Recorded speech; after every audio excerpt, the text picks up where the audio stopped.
সুপ্রিয় দর্শক মণ্ডলী, সেভেন রিং সিমেন্ট ফ্রন্টলাইনে স্বাগত আপনাদের সবাইকে। আমাদের সঙ্গে রয়েছেন মাসুদ কামাল, সিনিয়র সাংবাদিক, ডাক্তার জাহিদুর রহমান, শিক্ষক ও রাজনৈতিক বিশ্লেষক। দুজনকে স্বাগত জানাচ্ছি। মাসুদ কামাল, কী নিয়ে আলোচনা করব বলেন তো দেখি? কেমন আছেন আপনি? না, আমি ভালো আছি। আপনি যখন বললেন কী নিয়ে আলোচনা করবো, ওই যে কয়েকদিন আগে গতকালকে দেখলাম তো একটা জরিপ করেছে প্রথম আলো। এটা নিয়ে কিন্তু আমার মনে কিছু আলোচনা আছে, আমার মনে কিছু প্রশ্ন আছে এবং কিছু দিক নির্দেশনা, কিছু কিছু ধারণা আমি করতে পারতেছি যে কেন এরকম হচ্ছে, তারা এই মুহূর্তে জরিপটা কেন করলো। এটা নিয়ে আপনি প্রশ্ন না করলেও আমি বলি, অনুমতি দেন। এক নম্বর কথা হলো কি, প্রথম আলো তো একটা বড় গ্রুপ, অনেক বড় গ্রুপ। হাসিনা কিন্তু এই প্রথম আলোর বিরুদ্ধে রীতিমতো যুদ্ধ ঘোষণা করছিল এবং সেই যুদ্ধে কিন্তু হাসিনা জিততে পারে নাই। এই প্রথম আলো 1/11-এর সময় তাদের একটা ভূমিকা ছিল। এই প্রথম আলোর এই সরকারের আমলেও একটা ভূমিকা আছে। তাদের এখানে যারা লেখালেখি করেন, এদের অনেকেই এই সরকারের উপদেষ্টা আছেন। জাহিদ সাহেব ছাড়া উনিও লেখালেখি করেন, কিন্তু উপদেষ্টা হন নাই কেন আমি বুঝতে পারলাম না। হতে পারতেন, সব যোগ্যতাই তার ছিল। তো প্রথম আলো পাওয়ারফুল পত্রিকা। সেই পাওয়ারফুল পত্রিকা এরকম একটু দুর্বল জরিপ করবে এটা আমি আশা করিনি। দুর্বল কোন অর্থে? দুর্বল হলো, দেখেন এখানে স্যাম্পল সাইজটা কত, 1,500 না, 1,500 না, কিন্তু মাত্র 1300 সামথিং। প্রথম আলো 64 জেলায় তাদের প্রতিনিধি আছে। যদি সে প্রতিনিধিদেরকে দায়িত্ব দিত যে আমরা তোমাদের কোশ্চেনারগুলি দিচ্ছি, তোমরা এটা দিয়ে একটা উত্তরগুলো নিয়ে আসো। 64 উপজেলায়, 64টা জেলা এবং অনেক উপজেলায় তাদের প্রতিনিধি আছে। আমি খালি জেলা পর্যায়ে ধরতেছি। জরিপ তো এত লোক দিয়ে হয় না সাধারণত। কেন হবে না? কেন? জরিপ কিন্তু আপনার চোখের সামনে বসে উত্তর লেখার চেয়ে কোশ্চেনের দিয়ে দেওয়া উত্তর পাওয়াটা সহজ।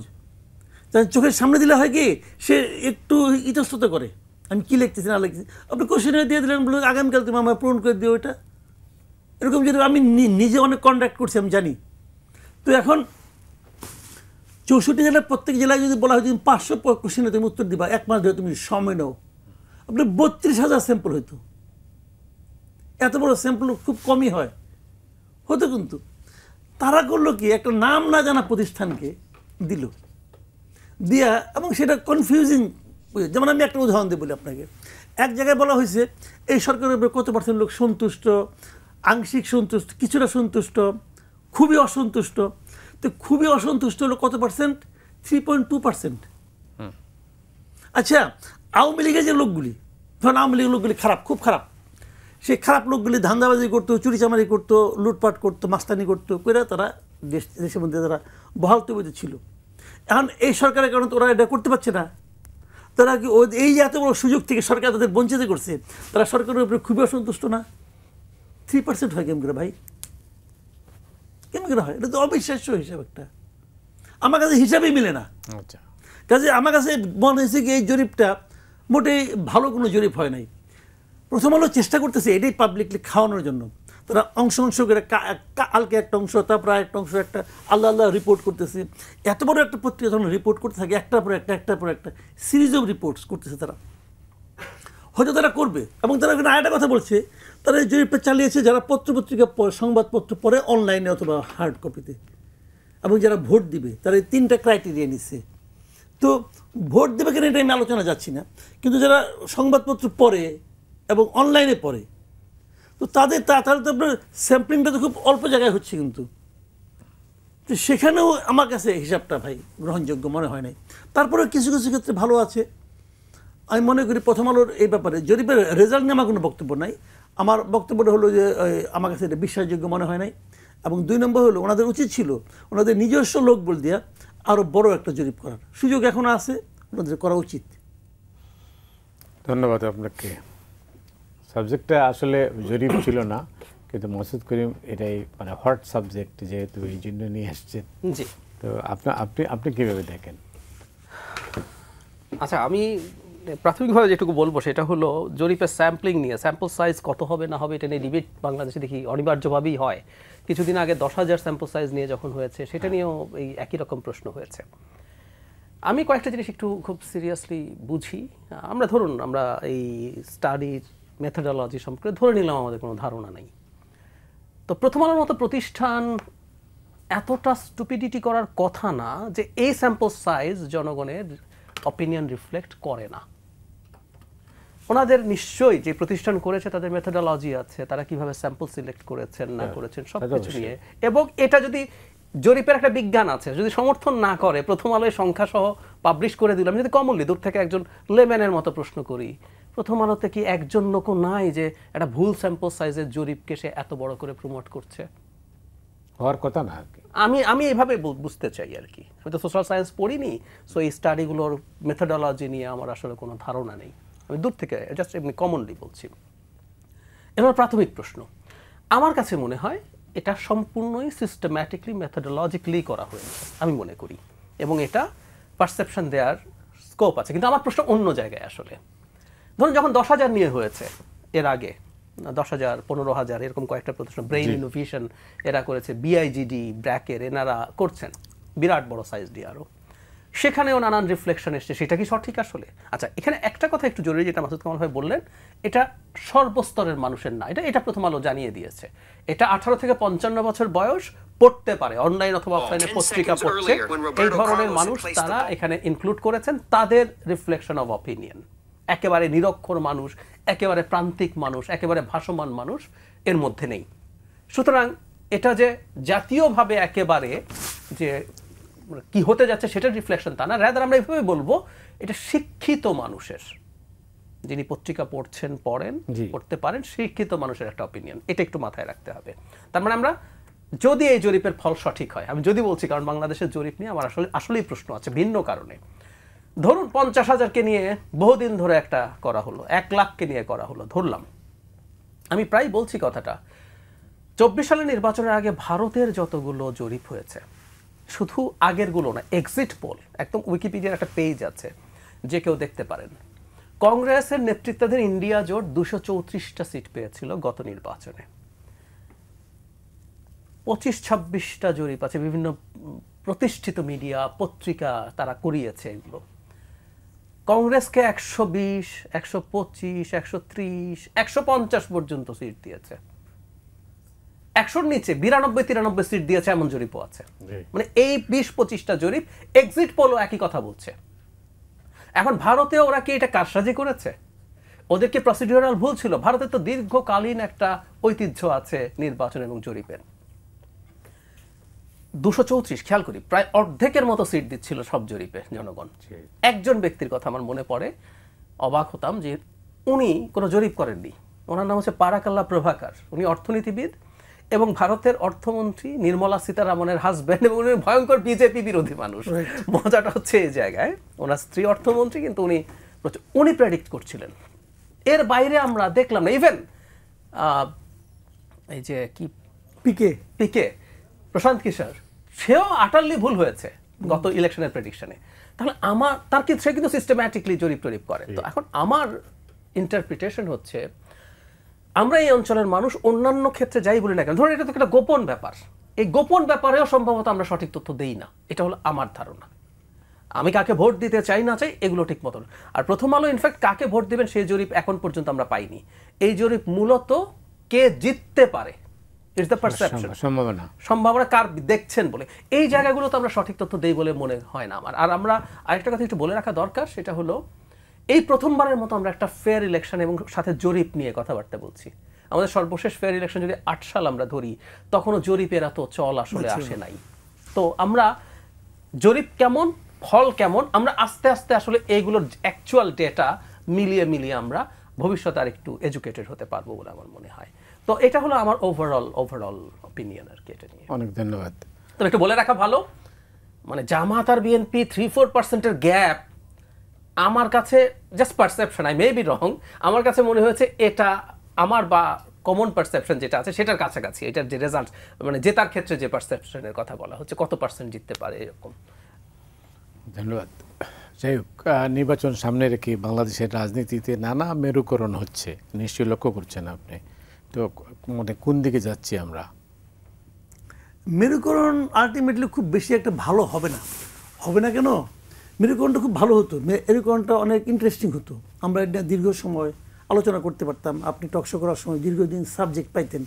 যদি মেরুকরণটা ওই প্রতীকের ভিত্তিতে হতো, যদি একজনের প্রতীক না আরেকজন ইলেকশন করতে পারতো তাহলে হতো।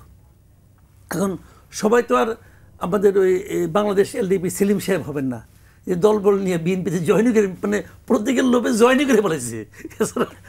এক সেকেন্ড, মানে উনি তো বিএনপি হয়ে গেলে মানে জোটের যে কনসেপ্ট সেটা তো থাকলো না। আমি বুঝলাম না জিনিসটা কিভাবে কাজ করলো। মানে উনি জোটের থেকে নমিনেশন পাবেন, জোট থেকে নমিনেশন দিবে, তো ভাই নমিনেশন যখন কনফার্ম হয়েছে তখন আমি আপনার দলে যোগ দিতে চাই, যোগ দিছে, মার্কাটা পেয়ে গেল। কিন্তু মূল লক্ষ্য কোনো জোট করা না, মূল লক্ষ্য হলো মার্কা পাওয়া। ভাই আমাদের রাজনীতিটার যে কত মানে দৈন্য দশা, এখান থেকে কিন্তু টের পাওয়া যায়। মার্কাটা ইম্পর্টেন্ট, আর কিছু ইম্পর্টেন্ট না। কিন্তু এখন মার্কার জন্য দল বল নিয়ে যোগ দিচ্ছেন, মার্কাও পাচ্ছেন, দলও তাকে বলছে হ্যাঁ আপনাকে নমিনেশন দেওয়া হবে। তো এই হলো গিয়ে বাংলাদেশের মানে জোটের অবস্থা। এখন মার্কা না দেওয়াতে আমি কিন্তু পার্সোনালি হ্যাপি। আমি হ্যাপি কেন? আমি মনে করি যে আপনি দলে একটা মার্কা নিছেন, এই মার্কা নেওয়ার জন্য আপনি রীতিমতো যুদ্ধ করছেন, যুদ্ধ করছে না, এই মার্কা আমার দিতেই হবে, নাহলে আমি যাবই না, খাবোই না, ভাতই খাবো না, এরকম অবস্থা। তো মার্কা দিচ্ছে, এখন কয়েক এই মার্কা না, ওই মার্কা চাই, ওইটাতে ইলেকশন করুন। এই তো হলো না। হতে পারতো যদি বলে ঠিক আছে তুমি যদি অন্য মার্কা নিয়ে ইলেকশন করো তো তোমার এই দলের মার্কার থাকবে না, এটা বলে দিলে তখন একটা অন্য কাহিনী হয়ে যেত। তো এখন দল বল নিয়ে সবাই যে যেতে চায়, ভালো, খারাপ না, কিন্তু এটা একদিক দিয়ে ভালো, ওই ঝামেলা আর থাকলো না। মানে ছোট দলে বড় নেতা, এটা আসলে খুব মানে বিব্রতকর ব্যাপার, বুঝলেন না? নেতা বড়, দল ছোট, তো একটা লোক বিরাট নেতা, সে একটা দল করতে পারে না, দলের প্রক্রিয়াও করতে পারে না। এবং এটা কিন্তু তাদের একটা প্ল্যান আছে আমি মনে করি, আমার যেটা মনে হয়। প্ল্যানটা কি, দলটা বড় করলে তো আমার নেতৃত্ব আমার হুমকি মুখে পড়তে পারে।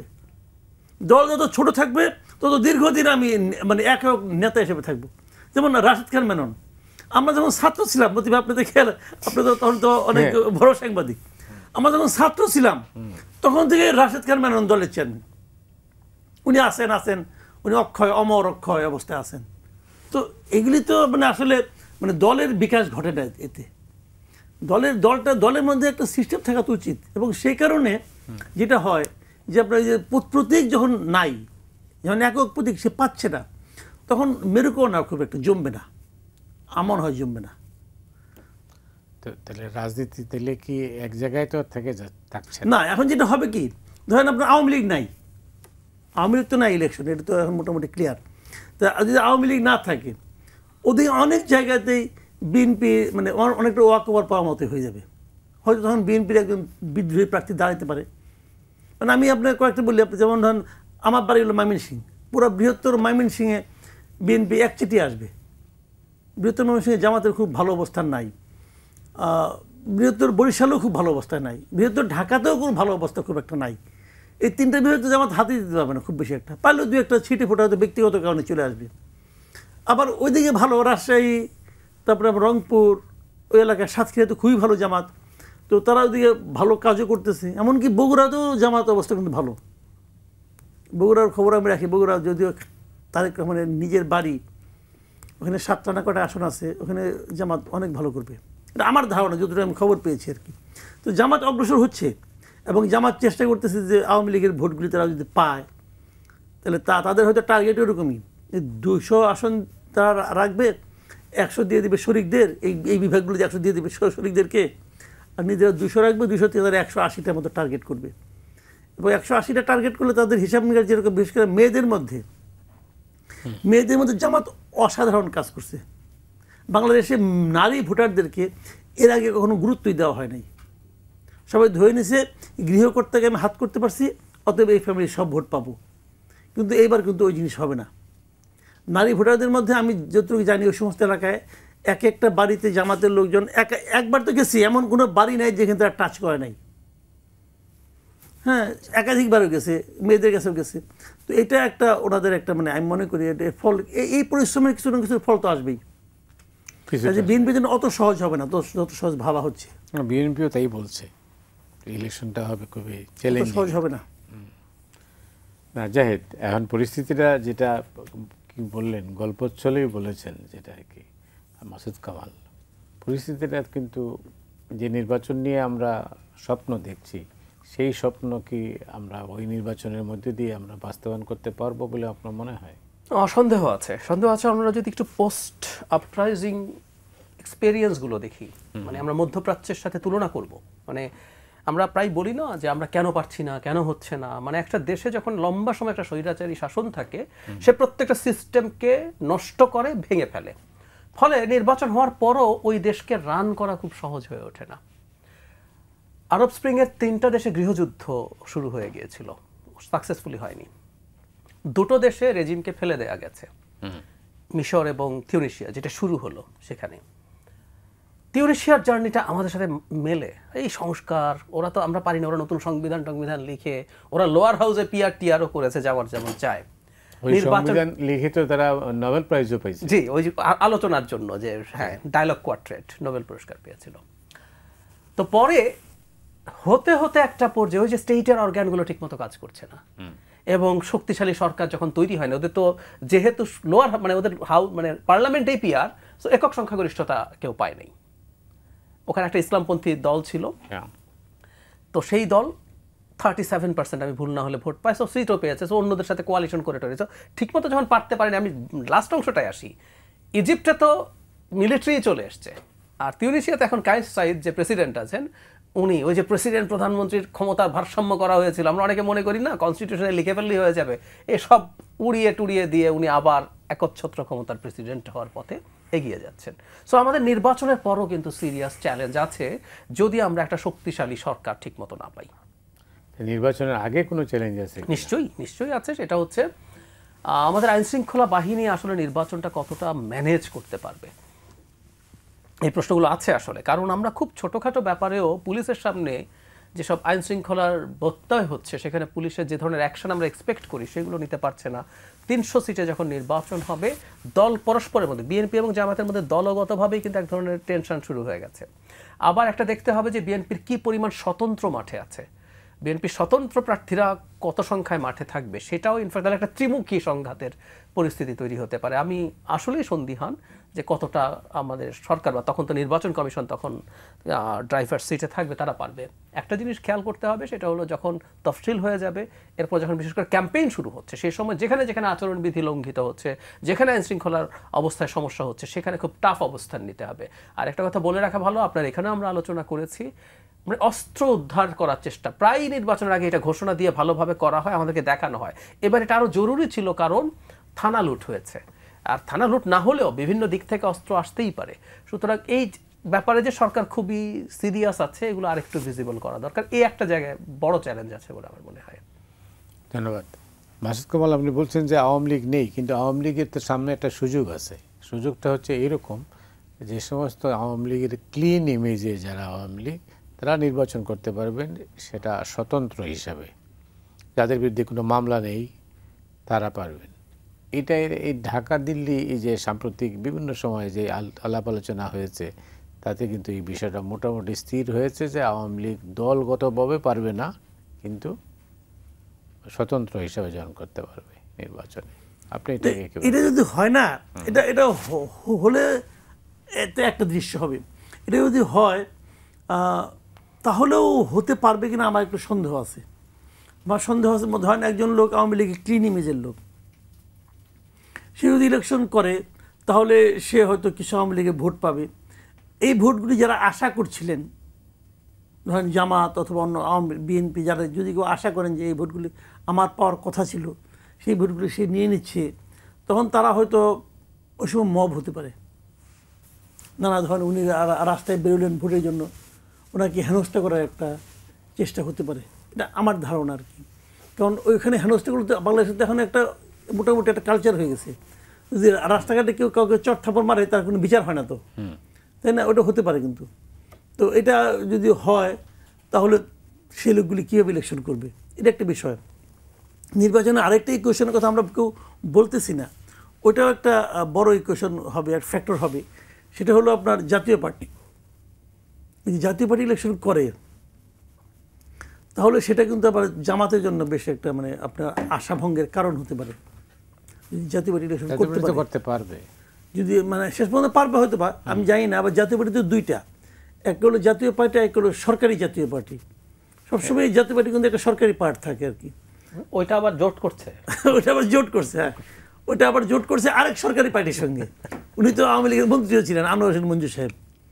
এইবার যদি ওনার এপিএসের কাছে গোহারা হাঁটছিলেন, যাই হোক সেটা অন্য হিসাব। তো এখন ওই সরকারি জাতীয় পার্টির আসলে কোনো বেল নাই, ওটা ওটা ওটা ওটা কেউ চিনবে না।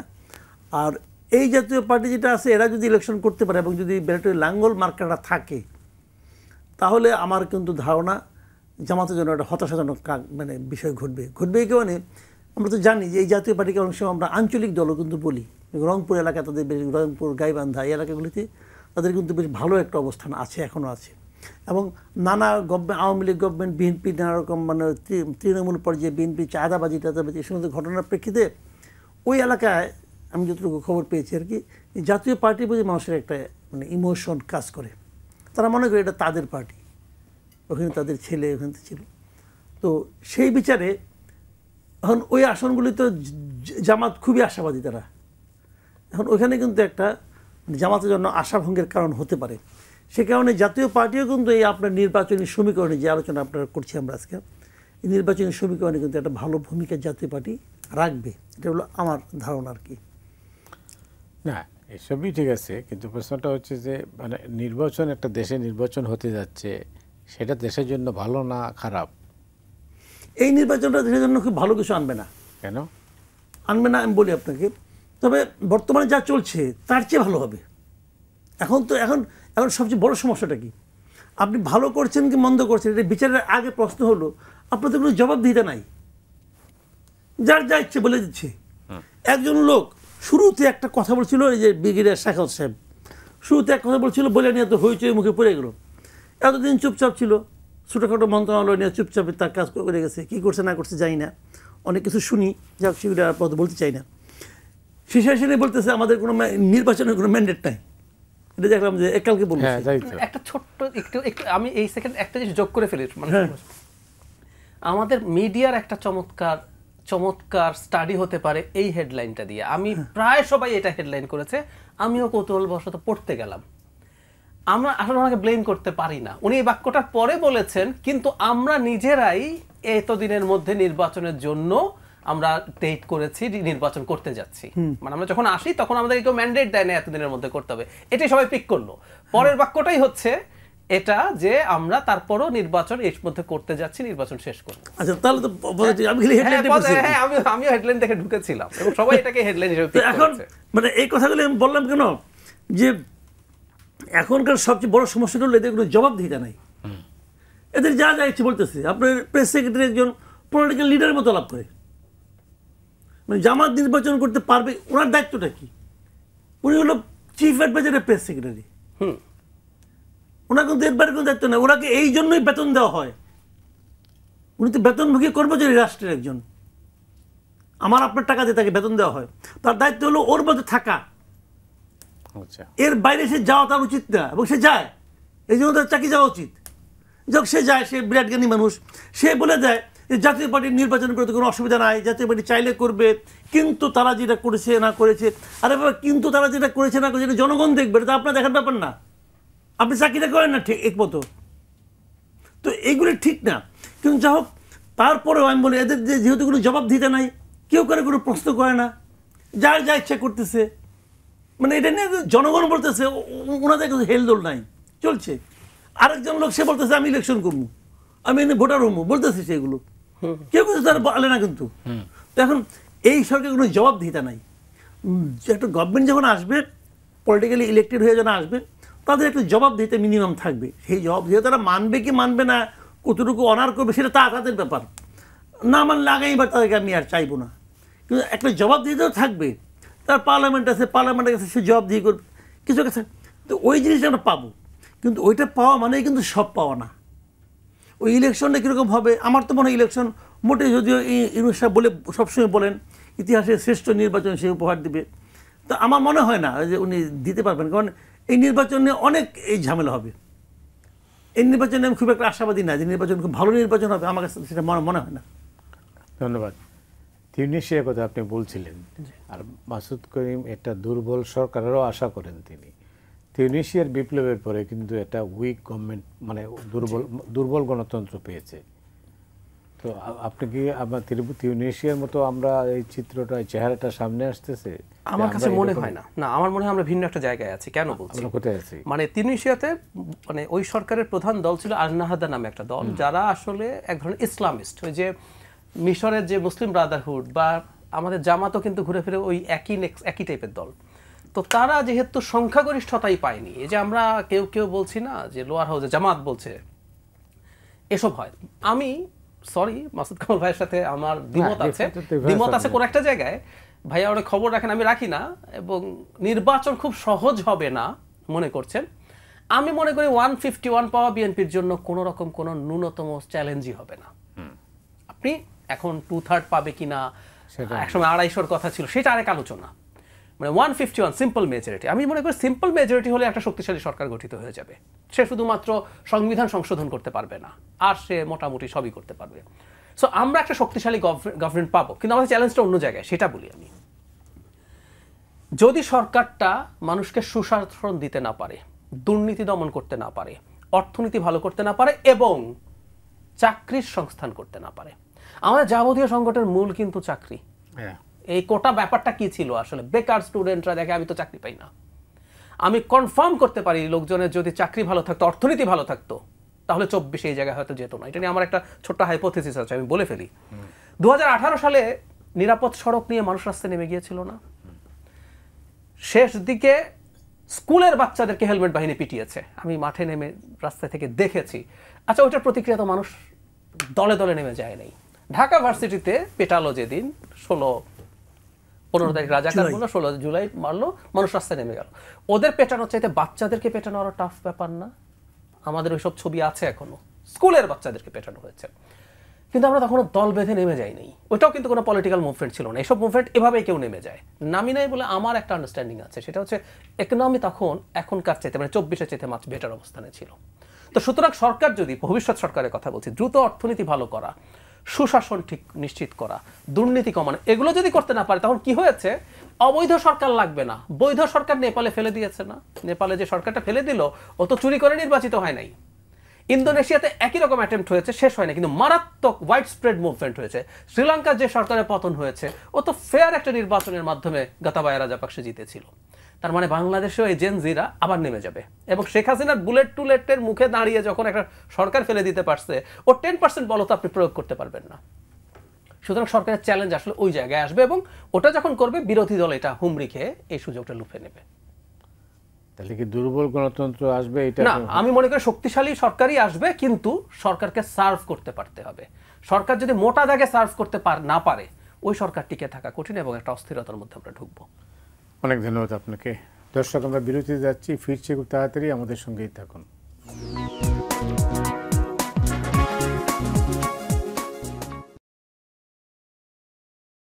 সুপ্রিয় দর্শক মণ্ডলী, আপনারা দেখছেন ফ্রন্টলাইন। ফ্রন্টলাইনে আমাদের সঙ্গে রয়েছেন ডক্টর জাহিদুর রহমান এবং মাসুদ কামাল। মাসুদ কামাল, আমি জামাতের আমিরের একটা বক্তব্য নিয়ে আপনার সামনে আপনার মন্তব্য জানতে চাইব। জামাতের আমির ডক্টর শফিকুর রহমান, তিনি বলছেন যে আমরা ধর্মকে কখনো ব্যবহার করিনি, ভবিষ্যতেও করব না। মানে ভবিষ্যতে করব না, এটা মনে করে আমি বিশ্বাস করতে চাই। মানে বাংলাদেশে একটা পলিটিক্যাল পার্টি ধর্মকে কেন ব্যবহার করবে? তারা করতে চায় না। এটা একটা অতি উত্তম একটা ইনফরমেশন আমাদের জন্য, কিন্তু কখনো করিনি এটা কেমন করে বিশ্বাস করি? কেন? অতীতে করছে, এখনো করছে, করছে যে মানে যখন কখনো করিনি, ভবিষ্যতে করব না, তখন ওই যে আগেরটা যেহেতু বিশ্বাসযোগ্য মনে হয় না, তো মনে হয় তাহলে আগামী দিনে একটা ওই একই রকম হবে। মানে ওনারা যেটা করেছেন সেটাকে ওনারা মনে করছেন যেটা ওনারা ধর্মকে ব্যবহার করলেন না, বাট আমি তো তা মনে করছি না। এখন যদি আগামীতে তারা করবে না বলে, তাহলে আমি ওরকম ভাবে নিব, তাহলে বোধহয় এইটাই ওনাদের মানে না করা। কাজে ওনারা ধর্ম, একটা কথা বলেন আপনি, আল্লাহর আইন চাই বলে না তারা, সবসময় তো বলে আল্লাহর আইন চাওয়াটা কি ধর্মীয় ব্যাপার না? ইদানিং সংশোধন করছে সম্ভবত, কিছু করে নাই। আল্লাহ আইন তারা সবসময় তারা বলুক আল্লাহর আইন চাই না, বলবে বলবে না, তো আল্লাহর আইন চাই রে ভাই। কারণ আল্লাহর আইন জিনিসটা কি, এটা নিয়ে আপনি হাজার রকম বিতর্ক করতে পারেন। আপনিও পারবেন এক ধরনের আইন, আমি বলবো না এটা আল্লাহর আইন। আপনি যেটাই হোক না কেন, আল্লাহর আইন যখন আপনি চান, তো আল্লাহ তো আমাদের ধর্মের অংশ রে ভাই, ধর্মের অংশ না। নামটা কি দলের? বাংলাদেশের জামাতে ইসলামী। তার মানে ইসলাম তো একটা এই শব্দটা আছে, ইসলাম কি একটা ধর্মের নাম? তো তাহলে উনি ধর্মকে ব্যবহার করলো ঢুকে কিনা? উনি যদি বলতেন যে আমরা ধর্মের অপব্যবহার করব না, তখন আমি বলবো যে হ্যাঁ তাহলে হইতে পারে, কারণ তখন অপব্যবহারের সংজ্ঞা আবার পার্সন টু পার্সন ভ্যারি করবে।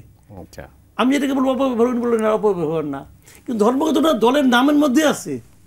বরঞ্চ এইবার তারা ধর্মটাকে একটা, আমি মনে করি পার্সোনালি, এইবার তারা ধর্মটাকে যেভাবে ব্যবহার করছে এটা আসলে যে কোনো ধার্মিকের জন্য অস্বস্তিকর। যেমন ধরেন এবার তারা এক হিন্দু ভদ্রলোককে নমিনেশন দিয়েছে, ওই ভদ্রলোক ইসলাম কেমন করবে? জামাত ইসলাম তো, জামাত ইসলাম না, উনি কি করবে? লজিকটা কি? নৈতিকতাটা কোথায় বলেন? নৈতিকতা হলো আমি এখানে জিততে চাই। কারণ খুলনার যে আসন থেকে ওনাকে মনোনয়ন দেওয়া হয়েছে, ওই আসনে স্বাধীনতার আগের থেকে 70-এর নির্বাচন থেকে এ পর্যন্ত একবার মাত্র শেখ হাসিনা একজন মুসলিম জয়ী হয়েছিল, আর কখনোই কোনো মুসলমান ওখান থেকে জয়ী হয়নি, কখনোই না। এবং যেবার শেখ হাসিনা জয়ী হয়েছিল 96-এর ইলেকশনে, সেখানে তো জয়ী হওয়ার পর সে 3টা আসনে দাঁড়াইছিল, সেই আসনটা ছেড়ে দিয়েছিল, ছেড়ে দিয়ে আওয়ামী লীগের একজন মুসলিম বা ভদ্রলোককে দিয়েছিল। উপনির্বাচনে ওই লোক হারছে। উপনির্বাচনে সরকারি দলে কেউ হারে নাই কখনো, ওখানে হারছে, হ্যাঁ হিন্দু জয়ী হয়েছে, ওই হিন্দু ভদ্রলোক পরে আবার আওয়ামী লীগে জয়েন করছে, সমস্যা নাই। কাজে ওই এলাকায় তার এখন এর থেকে জামাত এখানে একটা হিন্দু ভদ্রলোকের তার নমিনেশনটা কী কারণে দিল? অন্য ধর্মের প্রতি সহনশীলতা অথবা অন্য ধর্মের প্রতি ভালোবাসা প্রকাশ করার জন্য কিন্তু না, আসনটা পাওয়ার জন্য। একদম সিম্পল। কিন্তু তাহলে আসনটা কি, আসন পাওয়াটা কি? এটা তো একটা পার্থিব ব্যাপার। আর ধর্মটা কি পার্থিব ব্যাপার? এটা তো মানে ইহলৌকিক না। তো এখন সেইভাবে যদি আপনি দেখেন, তাহলে তারা এখন যেটা করছে এটাই তো ধর্ম অপব্যবহার।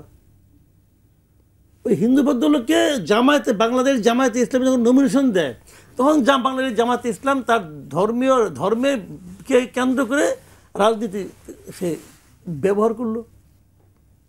এটা নিয়ে ওনার থেকে তো বলার দরকার নেই রে ভাই, উনি ওনার মধ্যে থাকুক। উনি বলছেন এটা, উনি বললেন করে আমি বুঝতে পারলাম না। আমি ওনাকে কিন্তু তুলনামূলকভাবে স্মার্ট মনে করি। তো উনি কেন বললেন আমি আমি আমার কাছে এটা ক্লিয়ার না, আমার কাছে হয়তো আমার জ্ঞানের অজ্ঞতা হইতে পারে, আমি যাই না। এটা আমি একটু কারণ খুঁজে পেয়েছি তার বক্তব্যটা যদি পড়ি। উনি আসলে অন্যদেরকে খোঁচা দিতে চেয়েছেন, আমি একটু পড়ি, আমি বের করলাম এটা। উনি বলছেন ধর্মকে ব্যবহার করেনি, ধর্ম আমাদের চিন্তার অঙ্গ, আমাদের কলিজার অংশ, আমরা ধর্ম নিয়েই কাজ করি, ধর্মকে ব্যবহার করি না। আচ্ছা, কারা ব্যবহার করি আবার সেটা বলছেন। নির্বাচনের সময় নতুন করে যারা বেশি বেশি নামাজ শুরু করেন, টুপি পরেন, তসবি হাতে নিয়ে ঘোরেন, ধর্মকে তারাই সম্ভবত বেশি ব্যবহার করেন। উনি আসলে ওনার প্রতিপক্ষকে ঘায়েল করার জন্য কথাটা বলেছেন। এবং মাসুদ কামাল খুব রাইটলি বলছেন এই যে ধর্মকে অন্যভাবে ব্যবহার করা। আমরা ডাকসুতেও কি দেখলাম না, ওটাও ইসলামী ছাত্র শিবির, যদিও তারা ভিন্ন প্যানেলের নামে ব্যবহার করে দিয়েছেন। ওখানে একজন নারী যিনি হিজাব করেন না তাকে প্রার্থী করেছেন, একজন অমুসলিম ওখানে চাকমা একজনকে নমিনেশন দিয়েছেন, এবং একটা ছবি তারা প্রচুর শোকেস করেছে। একটা সংবাদ সম্মেলনে আমরা যদি এভাবে বলি, ওই নারী প্রার্থীকে মাঝে রেখে ভিপিজিএস ক্যান্ডিডেট দুপাশে বসে তারা সংবাদ সম্মেলন করেছেন।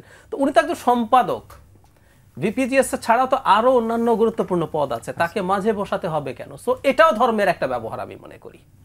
কারণ কি কারণে ব্যবহার বলছি, আমাদের দেশের মানুষের মধ্যে কেউ কেউ আছে খুব কট্টরভাবে বাংলাদেশের শরিয়া আইন কায়েম হোক ইত্যাদি ইত্যাদি চায়, কেউ কেউ আছে। আবার কেউ কেউ আছেন সেরকম না, তারা ইসলাম ফলো করেন, তারা তাদের মতো সব নারী হিজাব করেন না, সো ভোটের জন্য তারা ওটা করছেন, তারা অন্য ধর্মের একজনকে আনছেন। এবং ধর্মের ব্যবহার আমি আরেকটা উদাহরণ দিই, ইদানিং দেখা যায়, শোনা যাচ্ছে তারা নারী প্রার্থীকেও মনোনয়ন দেবেন। রিসেন্টলি তারা তাদের নারী সদস্যদেরকেও পাবলিকলি আনছেন। তারা শুধু হিজাব না, তারা নেকাবও করেন। যেমন এম্বাসিগুলোতে যাচ্ছেন, একটা ছবি গুগলে সার্চ করলে পাওয়া যায়, ব্রিটিশ হাই কমিশনার সারা কুকের সাথে একটা টিম দেখা করতে গিয়েছিল।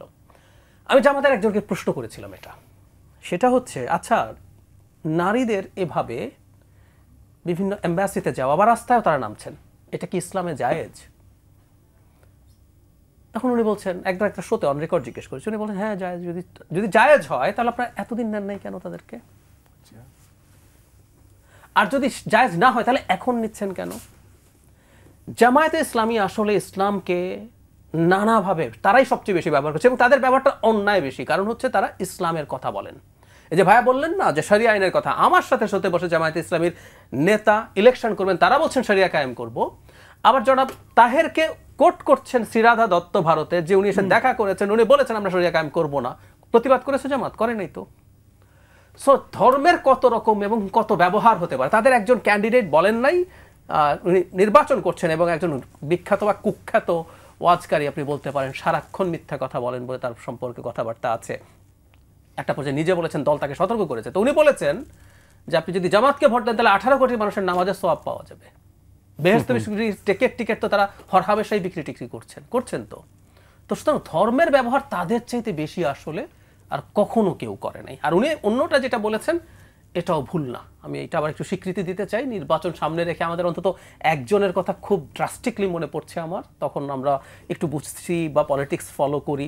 সেটা হচ্ছে শেখ হাসিনা 96 নির্বাচনের আগে মাথায় কালো কাপড় দিয়েছেন, তাসবিহ হাতে নিয়ে প্রদর্শন করতেন তিনি সিলেটের মজারে। হ্যাঁ, এবং না নির্বাচনের পুরো ক্যাম্পেইনটার সময় উনি ওভাবেই ছিলেন আমার যতদূর মনে পড়ে।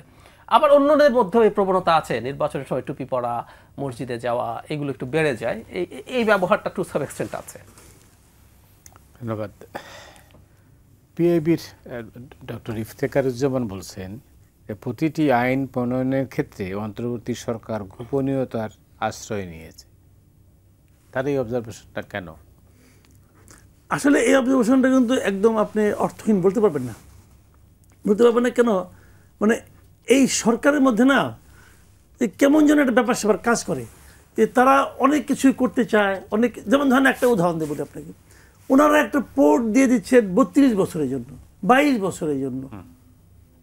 ঠিক আছে, এখন 22, যদি এটা ভুল হয় সিদ্ধান্তটা ভালো হতে পারে, ধরা যাক ভুল হলো, ওনারা ভুল করতে চান নাই, ওনারা ভালোই করতে চেয়েছেন, কিন্তু পরে দেখা গেলো জিনিসটা ভুল হয়ে গেছে।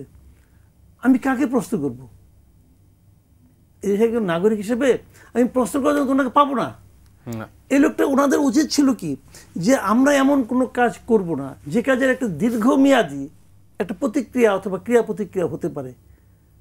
তাহলে ওনারা ধরা যায় যদি ক্ষতি হয়, আবার এদেরকে আবার ট্যাক্স দিচ্ছে, হলিডে দিচ্ছে, অমুক তমুক দিচ্ছে, 10 বছর তাদের কাছে ট্যাক্স নেবে, কত কিছু করবে। এই যে দীর্ঘমেয়াদী পরিকল্পনাগুলো, এটা ভালো হতে পারে, খারাপ হতে পারে। আমি খারাপই হবে এরকম ভাবছি না, ধরলাম ভালো হলো অথবা নাও হলো। তাহলে এইগুলি কাজ আসলে তাদের না, তারা একটা দিক নির্দেশনা দিতে পারতেন। আমরা একদিন ছিলাম, আমরা মনে করি ওই 3-4 মাসের ব্যাপার, 3-4 মাসে ওয়েট করলে কি হতো।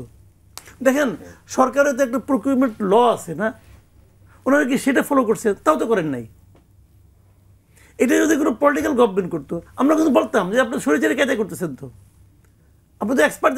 আমরা কি দেখতাম, সেই ছোটোবেলা থেকে দেখে আসছি, যে মানে সাংবাদিকতা জীবনের শুরু থেকে দেখতেছি যে বাজেট প্রণয়নের আগে বিভিন্ন স্টেক হোল্ডার যারা আছে, এদের নিয়ে কিন্তু গভর্নমেন্ট একাধিক সেমিনার করে, সভা সেমিনার করে, আলাপ সালাপ করে, অর্থ মন্ত্রণালয় করে, চেম্বারগুলি বসে আলাপ করে, তারা কি চায় কি চায় না তারা শোনে। তারপরে গভর্নমেন্ট হয়তো কিছু মানে না, হয়তো তার মতোই করে, তাদের ধান্দা অনুযায়ী করে, সেটা অন্য হিসাব। কিন্তু আপনি একটা হিয়ারিং দিবেন, তো আপনি যে পোর্টগুলি দিয়ে দিলেন, কারোর সঙ্গে আলাপ করছেন? আলাপ তো করেন নাই। আপনার মনে হয়েছে, আপনি কে? আপনি আবার বিদেশ থাকেন। আশিক যদি থাকে তো বিদেশে, সে তো ইংল্যান্ডের নাগরিক। তো আপনি 2 দিন পর চলে যাবেন, তো আমি কাকে জিজ্ঞাসা করবো আপনি কাজটা কেন করছেন, কি কারণে করছেন? তো এইগুলি তো তাও কি 20 বছর 24 বছরের জন্য দিচ্ছে এক একটা। তো এইগুলি তো হলো মনে করেন নিজেরা করতেছে, ইচ্ছা হলো করে ফেলাম, মানে পাইছি একটা বাপের তালুক আর কি, ইচ্ছা হলো করলাম, আমি মাতবর, আমি সব বুঝি, আমাকে ম্যান্ডেট দিয়েছ।